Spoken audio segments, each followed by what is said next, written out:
ವಿದ್ಯಾರ್ಥಿಗಳೇ, ಇಂದು ನಿಮಗೆ ICAR exam ಬಗ್ಗೆ ಮತ್ತೆ ಅದರ ಅಡ್ಮಿಷನ್ ಬಗ್ಗೆ ಇಂದು ಮಾಹಿತಿ ಕೊಡೋಣ ಅಂತ ಬಂದಿದ್ದೀನಿ.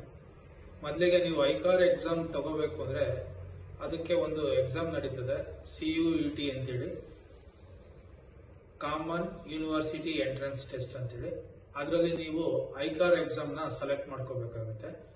ಈ ಐಕಾರ್ ಎಕ್ಸಾಮ್ ನಲ್ಲಿ 3 ತರ ಸ್ಟ್ರೀಮ್ ಅಂತ ಹೇಳಿ ಮಾಡ್ತಾರೆ. ಸ್ಟ್ರೀಮ್ ಎ ಮತ್ತೆ ಸ್ಟ್ರೀಮ್ ಬಿ ಮತ್ತೆ ಸ್ಟ್ರೀಮ್ ಸಿ ಅಂತೇಳಿ.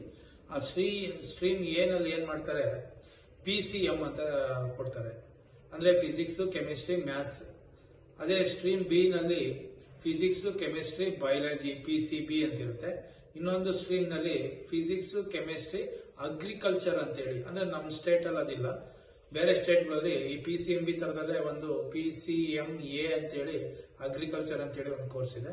ಹಂಗಾಗಿ ಈ 3 ಸ್ಟ್ರೀಮ್ ಅವರು ಈ ಐಕಾರ್ ಎಕ್ಸಾಮ್ ನಲ್ಲಿ ತಗೋಬಹುದು. ಅಂದ್ರೆ ನೀವು ಇಲ್ಲಿ ಸಬ್ಜೆಕ್ಟ್ ವೈಸ್ ತಗೋಬೇಕಾಗುತ್ತೆ. ಅಂದ್ರೆ ನಾನು ಹೇಳಿದಲ್ಲ, PCM ತಗೊಂಡ್ರೆ ಅಗ್ರಿ ಇಂಜಿನಿಯರಿಂಗ್ ಕೋರ್ಸ್ಗೆ ಸಬ್ಜೆಕ್ಟ್ಸ್ ನ ತಗೋಬೇಕಾಗುತ್ತೆ. PCB ಮತ್ತೆ PCA ತಗೊಂಡ್ರೆ ನೀವು ಅಗ್ರಿಕಲ್ಚರ್ ಅಲ್ಲಿ ಬರೋ ಒಟ್ಟು 13 ಬ್ರಾಂಚ್ ಇದೆ. ಅಗ್ರಿಕಲ್ಚರ್ ಅಲ್ಲಿ forestry, agriculture, horticulture, biotechnology, food tech, dairy, fishery, sericulture, ಈ ತರ 13 ಬ್ರಾಂಚ್ ಇದೆ. ಈ 13 ಬ್ರಾಂಚ್ಗೂ ಈ PCB ಮತ್ತೆ PCA ತಗೊಂಡಿರೋ ಅಂತ ವಿದ್ಯಾರ್ಥಿಗಳು ಅದಕ್ಕೆ ಸೆಲೆಕ್ಷನ್ ಆಗ್ಬೋದು. ಈ ಸೆಲೆಕ್ಷನ್ ಪ್ರೊಸೀಜರ್ ಅಲ್ಲಿ ನಮ್ಮ ಒಟ್ಟು ಇಂಡಿಯಾದಲ್ಲಿ ಪ್ರತಿ ವರ್ಷ 28,000ಕ್ಕೂ ಹೆಚ್ಚು ವಿದ್ಯಾರ್ಥಿಗಳು ಅಗ್ರಿಕಲ್ಚರ್ ಕೋರ್ಸ್ಗೆ ಸೇರ್ಕೊಳ್ಳೋದಿರ್ಬೋದು, ಹೊರಗಡೆ ಬರೋ ಅಂದ್ರೆ ಕಂಪ್ಲೀಟ್ ಮಾಡ್ಕೊಂಡು ಬರೋದಿರ್ಬೋದು, ಈ ತರ ನಡೆಯುತ್ತೆ. ಈ ಐಕಾರ್ ಎಕ್ಸಾಮ್ ಯಾವ ತರ ಇರುತ್ತೆ ಅಂದ್ರೆ, ಈಗ ನಾನು ಹೇಳಿದ್ನಲ್ಲ, 3 ಸ್ಟ್ರೀಮ್ಸ್ ಅಲ್ಲಿ ಯಾವ್ದಾದ್ರು ಒಂದು ಸ್ಟ್ರೀಮ್ ನ ನೀವು ಸೆಲೆಕ್ಟ್ ಮಾಡಿದ್ರೆ ಒಂದೊಂದು ಸಬ್ಜೆಕ್ಟ್ ಅಲ್ಲೂ 50 ಮಾರ್ಕ್ಸ್ಗೆ 50 ಕ್ವಶನ್ಸ್ ಇರುತ್ತೆ. ಅಂದ್ರೆ physics 50 questions, chemistry 50 questions, biology 50 questions, ಒಟ್ಟು 150 ಕ್ವಶನ್ಸ್ಗೆ ನಿಮಗೆ ಎಕ್ಸಾಮ್ ನಡೀತಿದೆ. ಒಂದೊಂದು ಕ್ವಶನ್ಗೆ ನಿಮಗೆ 5 ಮಾರ್ಕ್ಸ್ ಇರುತ್ತೆ. ಒಟ್ಟು 750 ಮಾರ್ಕ್ಸ್ಗೆ ನೀವು ಎಕ್ಸಾಮ್ ನ ಬರೀಬೇಕಾಗುತ್ತೆ. ಎಕ್ಸಾಮ್ ಬರೆದು ಅದರಲ್ಲಿ ರಿಸಲ್ಟ್ ಅಂತ ಬಿಡ್ತಾರೆ. ರಿಸಲ್ಟ್ ಯಾವ ತರ ಇರುತ್ತೆ ಅಂದ್ರೆ, ಸ್ಕೋರ್ ಕಾರ್ಡ್ ಅಂತ ಹೇಳಿ ಬಿಡ್ತಾರೆ. ಅಂದ್ರೆ ನೀವು ಬರೆದಿರುವಂತ 750 ಮಾರ್ಕ್ಸ್ ಅಲ್ಲಿ ಎಷ್ಟೆಷ್ಟು ಸಬ್ಜೆಕ್ಟ್ ಅಲ್ಲಿ, ಯಾವ್ಯಾವ ಸಬ್ಜೆಕ್ಟ್ ಅಲ್ಲಿ ಎಷ್ಟೆಷ್ಟು ಮಾರ್ಕ್ಸ್ ತಗೊಂಡಿದ್ದೀರಾ ಅಂತ ಹೇಳಿ 750ಕ್ಕೆ ಅಂತ ಹೇಳಿ ಬಿಡ್ತಾರೆ. ಆ ಸ್ಕೋರ್ ಕಾರ್ಡ್ ಬಂದ ಆದ್ಮೇಲೆ ನೀವು ಕೌನ್ಸಿಲಿಂಗ್ ಅಟೆಂಡ್ ಮಾಡಬೇಕಾಗುತ್ತೆ. ಅಂದ್ರೆ ರ್ಯಾಂಕ್ ಬಿಡಬೇಕು ಅಂದ್ರೆ ಆ ಕೌನ್ಸಿಲಿಂಗ್ ಗೆ ರ್ಯಾಂಕ್ ಅಂತ ಬಿಡ್ತಾರೆ. ಆ ರ್ಯಾಂಕ್ ಬಿಡಬೇಕು ಅಂದ್ರೆ ನೀವು 500 600 ಫೀಸ್ ನ ಕಟ್ಟಿಸ್ಕೊತಾರೆ. ಅದು ಕೌನ್ಸಿಲಿಂಗ್ ಫೀಸ್ ಅಂತ ಹೇಳಿ. ಆ ಫೀಸ್ ಕಟ್ಟಿದ್ರೆ ಮಾತ್ರ ನಿಮ್ಗೆ ಅದ್ರ ರ್ಯಾಂಕ್ ಸಿಗುತ್ತೆ. ಅಂದ್ರೆ ಈಗ ಐಕಾರ್ ಆಲ್ ಇಂಡಿಯಾ ರ್ಯಾಂಕ್ ಅಂತ ಹೇಳಿ ಕೊಡ್ತಾರೆ. ಆ ಐಕಾರ್ ಆಲ್ ಇಂಡಿಯಾ ರ್ಯಾಂಕ್ ಬರಬೇಕು ಅಂದ್ರೆ ನೀವು 500 ಕೊಟ್ಟು ಕೌನ್ಸಿಲಿಂಗ್ ಗೆ ಅಪ್ಲೈ ಮಾಡಿದ್ರೆ ಮಾತ್ರ ನಿಮ್ಗೆ ಆಲ್ ಇಂಡಿಯಾ ರ್ಯಾಂಕ್ ಸಿಗೋದು. ಆ ರ್ಯಾಂಕ್ ಮುಖಾಂತರ ಕೌನ್ಸಿಲಿಂಗ್ ನಡೀತದೆ. ಇದರಲ್ಲಿ ಕಮ್ಮಿ ಅಂದ್ರೂ ಒಂದು 7 ರೌಂಡ್ಸ್ ನಡೀತದೆ. ಅಗ್ರಿಕಲ್ಚರ್ ಐಕಾರ್ ಅಲ್ಲಿ ನಿಮಗೆ 7 ರೌಂಡ್ಸ್ ನಡೀತದೆ. ಆ 7 ರೌಂಡ್ಸ್ ಅಲ್ಲಿ ನೀವು ಯಾವ್ಯಾವ ಯೂನಿವರ್ಸಿಟಿ ಬೇಕು, ಒಟ್ಟು ನಿಯರ್ಲಿ 250 ಯೂನಿವರ್ಸಿಟೀಸ್ ಈ ಐಕಾರ್ ಅಲ್ಲಿ ಒಳಪಡ್ತದೆ. ಐಕಾರ್ ಎಕ್ಸಾಮ್ಗೆ ಅಂದ್ರೆ CUET ಎಕ್ಸಾಮ್ ಅಲ್ಲಿ 250 ಯೂನಿವರ್ಸಿಟೀಸ್ ಬರ್ತವೆ. ಅದರಲ್ಲಿ ನಮ್ಮ ಕರ್ನಾಟಕದ್ದು ಹೇಳ್ತಾ ಹೋದ್ರೆ, ಕರ್ನಾಟಕದಲ್ಲಿರೋ 5 ಯೂನಿವರ್ಸಿಟಿನೂ ಈ ಐಕಾರ್ ಅಲ್ಲಿ ಒಳಪಡ್ತದೆ. ಐಕಾರ್ ಅಲ್ಲಿ ಎಷ್ಟು ಪರ್ಸೆಂಟ್ ಇರುತ್ತೆ ಅಂದ್ರೆ, ನಿಯರ್ಲಿ 20% ಆಫ್ ದ ಸೀಟ್ಸ್ ಏನಿದೆ ಅವಳ ಅಕಾಡೆಮಿಕ್ ಅಲ್ಲಿ, ಈಗ ಫಾರ್ ಎಕ್ಸಾಂಪಲ್ 100 ಸೀಟ್ಸ್ ತಗೊಂಡ್ರೆ 20 ಸೀಟ್ಸ್ ನ ಐಕಾರ್ ಅಲ್ಲಿ ಕೊಡಬೇಕು ಅಂತೇಳಿ ರೂಲ್ ಇದೆ. ಹಂಗಾಗಿ ಆ 20 ಸೀಟ್ಸ್ ನಲ್ಲಿ ನೀವು ಐಕಾರ್ ಎಕ್ಸಾಮ್ ತಗೊಂಡು ಮಾರ್ಕ್ಸ್ ಬಂದು ರ್ಯಾಂಕಿಂಗ್ ಚೆನ್ನಾಗಿದ್ರೆ ಆ ಕೌನ್ಸಿಲಿಂಗ್ ಟೈಮ್ ಅಲ್ಲಿ ನೀವು ಅಟೆಂಡ್ ಮಾಡಿ ಈ 5 ಯೂನಿವರ್ಸಿಟಿಯಲ್ಲಿ ನಿಮ್ಗೆ ಯಾವ್ದು ಬ್ರಾಂಚ್ ಬೇಕು ಆ ಬ್ರಾಂಚ್ಗೆ ನೀವು ಸೇರ್ಕೋಬಹುದು. ಅಂದ್ರೆ ಇಲ್ಲಿ ನಿಮಗೆ ಬೇರೆ ಸ್ಟೇಟ್ಗೆ ಹೋಗಿ ಅಗ್ರಿಕಲ್ಚರ್ ಕೋರ್ಸ್ ಮಾಡ್ಲಿಕ್ಕೂ ಈ ಐಕಾರ್ ಎಕ್ಸಾಮ್ ಬರ್ದಿದ್ರೆ ಮಾತ್ರ ಸಾಧ್ಯ. ಅಲ್ಲಿ ಹೊರಗಡೆ ಹೋದ್ರೆ, ಅಂದ್ರೆ ನಮ್ ಸ್ಟೇಟ್ ಇಂದ ನೀವು ಹೊರಗಡೆ ಹೋಗಿ ಅಲ್ಲಿ ಅಗ್ರಿಕಲ್ಚರ್ ಯೂನಿವರ್ಸಿಟಿಲಿ ಏನಾದ್ರು ನೀವು ಸ್ಟಡಿ ಮಾಡಿದ್ರೆ ನಿಮ್ಗೆ ಸ್ಕಾಲರ್ಶಿಪ್ ಕೊಡ್ತಾರೆ. ಆದ್ರೆ ನೀವು ಇದೇ ಸ್ಟೇಟ್ ಅಲ್ಲೇ ನೀವು ಅಗ್ರಿಕಲ್ಚರ್ ಸೀಟ್ ತಗೊಂಡ್ರೆ ನಿಮಗೆ ಸ್ಕಾಲರ್ ಬರಲ್ಲ. ವಿತಿನ್ ಸ್ಟೇಟ್ ಇರೋರಿಗೆ ಸ್ಕಾಲರ್ಶಿಪ್ ಬರೋದಿಲ್ಲ. ನೀವು ಹೊರಗಡೆ ಹೋಗಿ ಒಳ್ಳೊಳ್ಳೆ ಇನ್ನೂ ಚೆನ್ನಾಗಿರೋ ಯೂನಿವರ್ಸಿಟಿಲಿ ಓದ್ತೀನಿ ಅಂದ್ರೆ ನಿಮಗೆ ಸ್ಕಾಲರ್ಶಿಪ್ ಸಹ ಐಕಾರ್ ಎಕ್ಸಾಮ್ ಇಂದ ಸಿಗುತ್ತೆ. ಏನಿಲ್ಲ, ಇದರಲ್ಲಿ ತುಂಬಾನೇ ಈಸಿ ಇರುತ್ತೆ. ನೀವು ಏನ್ PU ನಲ್ಲಿ ಓದಿರ್ತೀರಿ ಅದೇ ಮಾರ್ಕ್ಸ್, ಅದೇ ಸಿಲೆಬಸ್ ಇಲ್ಲೂ ಇರ್ತದೆ.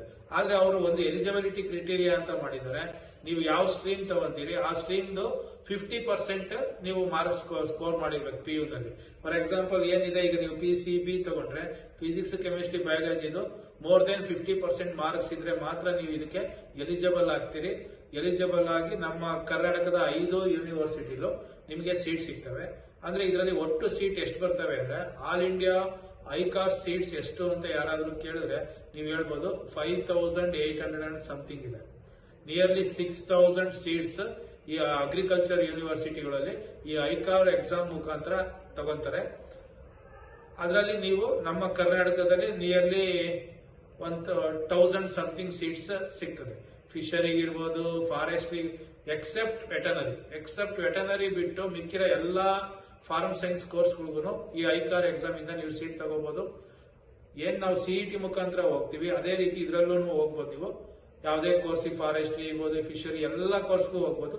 ಅಂದ್ರೆ ನೀವು ಹೇಳಿದ್ನಲ್ವಾ 20% ಸೀಟ್ ರಿಸರ್ವ್ ಇರುತ್ತೆ. ಆ 20% ಸೀಟ್ ಅಲ್ಲಿ ನೀವು ತಗೊಂಡು ಕಾಲೇಜಿಗೆ ಜಾಯಿನ್ ಆಗ್ಬೋದು.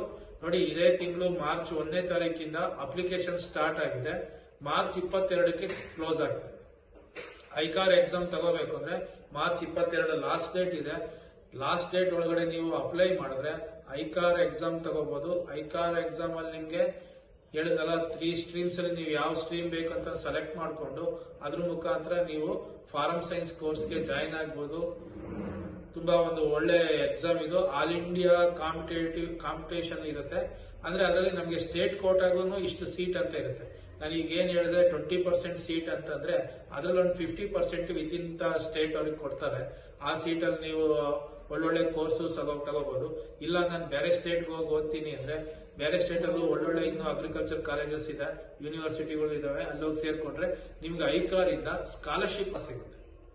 ಹಂಗಾಗಿ ಇದು ಒಂದು ಉತ್ತಮವಾದ ಕೋರ್ಸ್. ಯಾರ್ಯಾರೆಲ್ಲ ಅಗ್ರಿಕಲ್ಚರ್ ಕೋರ್ಸ್ಗೆ ಸೇರ್ಬೇಕು ಅಂತ ಇದು ಇಂಟ್ರೆಸ್ಟ್ ಇದೆ ಅವರೆಲ್ಲ ಈ ಐಕಾರ್ ಎಕ್ಸಾಮ್ ತಗೊಳ್ಳಿ. ಮತ್ತೊಮ್ಮೆ ಹೇಳ್ತಾ ಇದ್ದೀನಿ, ಲಾಸ್ಟ್ ಡೇಟ್ ಬಂದು ಮಾರ್ಚ್ 22. ಆಯ್ತಾ? ನೋಡ್ಕೊಳ್ಳಿ. ನಿಮ್ಗೆ ಇಂಟ್ರೆಸ್ಟ್ ಇದ್ದಲ್ಲಿ ಅದಕ್ಕೆ ಅಪ್ಲೈ ಮಾಡ್ಕೊಂಡು, ಅದಕ್ಕೆ ಹೇಳಿದೀನಿ PU ಸಿಲೆಬಸ್ ಇರುತ್ತೆ. 3 ಸಬ್ಜೆಕ್ಟ್ ನೀವು ಸೆಲೆಕ್ಟ್ ಮಾಡ್ಕೋಬೇಕಾಗುತ್ತೆ. ಐಕಾರ್ ಎಕ್ಸಾಮ್ ತಗೋಬೇಕು ಅಂದ್ರೆ ನೀವು CUET ಎಕ್ಸಾಮ್ ನ ತಗೋಬೇಕಾಗುತ್ತೆ. ಆ CUET ವೆಬ್ಸೈಟ್ಗೆ ಹೋದಾಗ ಅಲ್ಲಿ ಎಲ್ಲ ಪ್ರೊಸೀಜರ್ ನೀವು ತುಂಬಿಕೊಂಡು ಬಂದಾಗ ಸೆಲೆಕ್ಷನ್ ಆಫ್ ಯೂನಿವರ್ಸಿಟಿ ಅಂತ ಬರುತ್ತೆ. ಆ ಯೂನಿವರ್ಸಿಟಿ ಸೆಲೆಕ್ಷನ್ ಅಂತ ಹೋದಾಗ ನೀವು ಅಲ್ಲಿ ಐಕಾರ್ ಯೂನಿವರ್ಸಿಟಿ ಹುಡುಕ್ಬೇಕಾಗುತ್ತೆ. ಅಂದ್ರೆ ಅಲ್ಲಿ ಐಕಾರ್ ಅಂತ ಕೊಟ್ಟಿರಲ್ಲ, Indian council of agriculture research ಅಂತ ಇರುತ್ತೆ. ಅಲ್ಲಿ ಹೋಗಿ ನೀವು ಅದನ್ನ ಸೆಲೆಕ್ಟ್ ಮಾಡ್ಕೊಂಡಾಗ ನೀವು ಅಗ್ರಿಕಲ್ಚರ್ಗೆ ಎಲಿಜಿಬಲ್ ಆಗ್ತೀರಿ. ಅರ್ಥ ಆಗ್ತಿದ್ಯಾ? ಇನ್ನೊಂದ್ಸಲ ಹೇಳ್ತಿದ್ದೀನಿ, CUET ಅಫಿಷಿಯಲ್ ವೆಬ್ಸೈಟ್ಗೆ ಹೋಗ್ಬೇಕು. ಅಲ್ಲಿ ಏನೇನು ನಿಮ್ ಡೀಟೇಲ್ಸ್ ಕೇಳಿರ್ತಾರೆ ಎಲ್ಲ ತುಂಬ್ತಾ ಹೋಗ್ತೀರಿ. ಯೂನಿವರ್ಸಿಟಿ ಸೆಲೆಕ್ಷನ್ ಅಂತ ಬಂದಾಗ ಅಲ್ಲಿ ನೀವು Indian council of agriculture research ಅಂತ ಇರುತ್ತೆ. ಅದನ್ನ ಸೆಲೆಕ್ಟ್ ಮಾಡಿದ್ರೆ ಮಾತ್ರ ನೀವು ಅಗ್ರಿಕಲ್ಚರ್ಗೆ ಎಲಿಜಿಬಲ್ ಆಗ್ತೀರಿ. ನೆನ್ಪಿಟ್ಕೊಳ್ಳಿ, ನೀವೇನಾದ್ರೂ ಆ ಯೂನಿವರ್ಸಿಟಿಗೆ ಅಲ್ಲಿ ನೀವು ಸೆಲೆಕ್ಟ್ ಮಾಡಿಲ್ಲ ಅಂದ್ರೆ ಅಗ್ರಿಕಲ್ಚರ್ ಯೂನಿವರ್ಸಿಟಿಗೆ ನೀವು ಸೆಲೆಕ್ಟ್ ಆಗಲ್ಲ. ಅದೊಂದನ್ನ ಅಪ್ಲಿಕೇಶನ್ ಹಾಕ್ಬೇಕಾದ್ರೆ ದಯವಿಟ್ಟು ನೋಡ್ಕೋಬೇಕು. ಅದನ್ನ ಸೆಲೆಕ್ಟ್ ಮಾಡಿದ್ದಾದ್ಮೇಲೆ ಅದರಲ್ಲಿ ನಿಮಗೆ ಸಬ್ಜೆಕ್ಟ್ಸ್ ಗಳು ಕೇಳ್ತಾ ಹೋಗುತ್ತೆ. ನೀವೇನ್ ಮಾಡಿ, ಎಸ್ಪೆಷಲಿ ನಮ್ಮ ಕರ್ನಾಟಕದವರು PCMB 4 ತಗೋಬೇಕು. ಯಾಕಂದ್ರೆ ನಮ್ಮ ಕರ್ನಾಟಕ ಅಗ್ರಿಕಲ್ಚರ್ ಯೂನಿವರ್ಸಿಟೀಸ್ ಏನಿದಾವೆ ಅವು 4 ಸಬ್ಜೆಕ್ಟ್ ನ ಕನ್ಸಿಡರ್ ಮಾಡಿ ಅಡ್ಮಿಷನ್ ಮಾಡ್ಕೊಂತಾರೆ. ಅದೇ ನಮ್ಮ ಬೇರೆ ಸ್ಟೇಟ್ ನಲ್ಲಿ ಇರೋಂತ ಅಗ್ರಿಕಲ್ಚರ್ ಯೂನಿವರ್ಸಿಟೀಸ್, ನಾನು ಅವಾಗಲೇ ಹೇಳಿದ್ರಲ್ಲ 3 ಸ್ಟ್ರೀಮ್ಸ್ ಇದೆ ಅಂತ, ಆ ಸ್ಟ್ರೀಮ್ಸ್ ಮಾರ್ಕ್ಸ್ ಗಳು ತಗೊಂಡು ಸೆಲೆಕ್ಟ್ ಮಾಡ್ತಾರೆ. ನಮ್ಮ ಕರ್ನಾಟಕದಲ್ಲಿರೋ ಅಗ್ರಿಕಲ್ಚರ್ ಯೂನಿವರ್ಸಿಟೀಸ್ 4 ಸಬ್ಜೆಕ್ಟ್ ಅಂದ್ರೆ ನೀವೇನ್ PUC ಓದಿರ್ತೀರಿ PCMB 4 ಆ 4 ಸಬ್ಜೆಕ್ಟ್ ಸ್ಕೋರ್ ತಗೊಂತಾರೆ. ಹಂಗಾಗಿ ನೀವು ಇಲ್ಲಿ CUET ಎಕ್ಸಾಮ್ ನಲ್ಲಿ ಯೂನಿವರ್ಸಿಟಿ ಸೆಲೆಕ್ಷನ್ ಆದ್ಮೇಲೆ ಸಬ್ಜೆಕ್ಟ್ ಸೆಲೆಕ್ಷನ್ ಬಂದಾಗ physics, chemistry, maths, biology 4 select ಮಾಡ್ಕೊಳ್ಳಿ.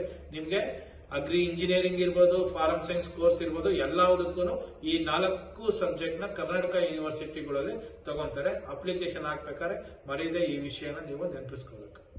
ಈಗ ಅಪ್ಲಿಕೇಶನ್ ಬಗ್ಗೆ ಎಲ್ಲ ಹೇಳಿದ್ದೀನಿ, ಅದನ್ನ ನೀವು ಮರೀದೆ ಮಾಡಬೇಕು. ಜೊತೆಗೆ ಇನ್ನೊಂದು, ನಾವು ಮುಂದಿನ ದಿನಗಳಲ್ಲಿ ಅಪ್ಲಿಕೇಶನ್ ಹಾಕೋದು ಯಾವ ರೀತಿ ಅಂತ ನಮ್ಮ ಮುಂದಿನ ವಿಡಿಯೋದಲ್ಲೂ ಬರುತ್ತೆ. ಅದೇ ರೀತಿ ಕೌನ್ಸಿಲಿಂಗ್ ಟೈಮ್ ನಲ್ಲಿ ಯಾವ ರೀತಿ ನೀವು ಯೂನಿವರ್ಸಿಟಿ ಸೆಲೆಕ್ಟ್ ಮಾಡ್ಕೋಬೇಕು, ಅದಕ್ಕೆ ಯಾವ ರೀತಿ ಕೌನ್ಸಿಲಿಂಗ್ಗೆ ಸ್ಕೋರ್ ಕಾರ್ಡ್ ನ ಎಲ್ಲಿ ಮಾಡಬೇಕು, ಯಾವ ತರ ಯೂಸ್ ಮಾಡ್ಕೊಂಡು ರ್ಯಾಂಕಿಂಗ್ ಯಾವ ತರ ತಗೊಳ್ಳೋದು, ಆ ಫೀಸ್ ಕಟ್ಟೋದು ಯಾವ ರೀತಿ ಇರ್ಬೋದು, ಯೂನಿವರ್ಸಿಟಿ ಸೆಲೆಕ್ಷನ್ ಯಾವ ರೀತಿ, ಸಬ್ಜೆಕ್ಟ್ ಗಳು ಸೆಲೆಕ್ಷನ್ ಯಾವ ರೀತಿ, ಮತ್ತೆ ಯಾವ್ಯಾವ ಕ್ಯಾಟಗರಿಗೆ ಎಷ್ಟೆಷ್ಟು ಸೀಟ್ ಇರ್ತವೆ ಅಂತ ನಾವು ಇನ್ನೊಂದು ಮುಂದಿನ ವಿಡಿಯೋದಲ್ಲಿ ಅದನ್ನೆಲ್ಲ ಬಿಡ್ತೀವಿ. ಯಾರ್ಯಾರು ಇನ್ನು ನಮ್ಮ ಚಾನಲ್ ಸಬ್ಸ್ಕ್ರೈಬ್ ಆಗಿಲ್ಲ, ಸಬ್ಸ್ಕ್ರೈಬ್ ಸಬ್ಸ್ಕ್ರೈಬ್ ಆಗಿ ನೋಟಿಫಿಕೇಶನ್ ಸಿಗುತ್ತೆ. ಹಂಗಾಗಿ ಮುಂದಿನ ಎಕ್ಸಾಮ್ಸ್ಗಳ ಬಗ್ಗೆ, ಕಾಂಪಿಟೇಟಿವ್ ಎಕ್ಸಾಮ್ಸ್ ಬಗ್ಗೆ, ಎಸ್ಪೆಷಲಿ ಈಗ PU ಎಕ್ಸಾಮ್ ಮುಗಿತಾ ಇದೆ, ಬರುವಂತ ಕಾಂಪಿಟೇಟಿವ್ ಎಕ್ಸಾಮ್ಸ್ಗಳ ಬಗ್ಗೆ ಸಂಪೂರ್ಣವಾಗಿ ಅದು ಮಾಹಿತಿನ ಕೊಡ್ತಾ ಹೋಗ್ತೀವಿ. ಅಪ್ಲಿಕೇಶನ್ ಹಾಕೋದ್ರಿಂದ ಹಿಡಿದು ಕೌನ್ಸಿಲಿಂಗ್ ಎಲ್ಲದಕ್ಕೂ ನಮ್ಮ ಯೂಟ್ಯೂಬ್ ಚಾನಲ್ ಅಲ್ಲಿ ನಿಮ್ಗೆ ಸಹಾಯ ಮಾಡ್ತೀವಿ. ಹಂಗಾಗಿ ದಯವಿಟ್ಟು ಎಲ್ಲ ಸಬ್ಸ್ಕ್ರೈಬ್ ಆಗಿ.